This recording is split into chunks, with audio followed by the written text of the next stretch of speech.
Yep. My name is Kasper Schmidt. I'm the CEO of Rejsekort, and I joined the company 2.5 years ago. I don't have a long background within public transport. I've been a consultant and a civil servant in my previous life, but I joined the company to help make the shift and a digital transformation from physical ticketing products in Denmark, which is nationwide, and moving them in a more mobile and digital first direction. So that's the shift we're in at the moment, which is hugely interesting.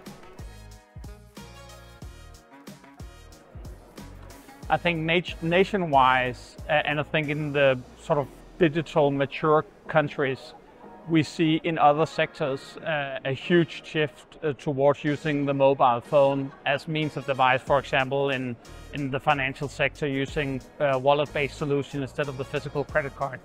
And I think that shift is also maybe a little bit more gradually and slowly moving into public transport. And I think that's what we should try to grasp, because there's a better customer experience and also a cost savings around that. So I think that's sort of one big trend. Another trend is, can we really get value out of integrating to other parts of mobility, like shared cars, scooters, and so forth? There's a lot of sort of lighthouse projects, but can we really scale it? And can it be something that is valuable for the sector and for customers at large? Very, very tricky, because I actually think the sector does a lot. But I think one part is definitely to have more continuous improvement in service, so that the customer experience must be better.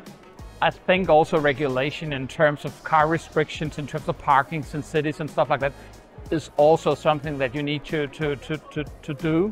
And then I think the third part being making more accessible for customers to buying tickets, finding information about services, also needs to be improved.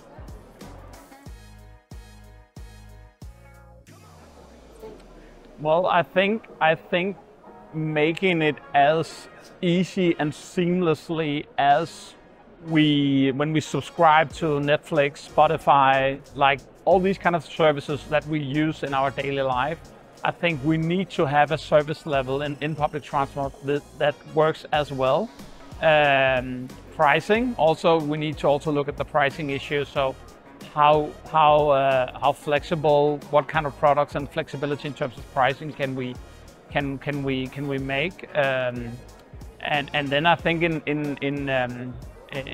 terms of more rural areas, I think we also need to make more demand responsive transports that are more flexible and sort of meet more individual needs than sort of the more traditional public transport had done so far.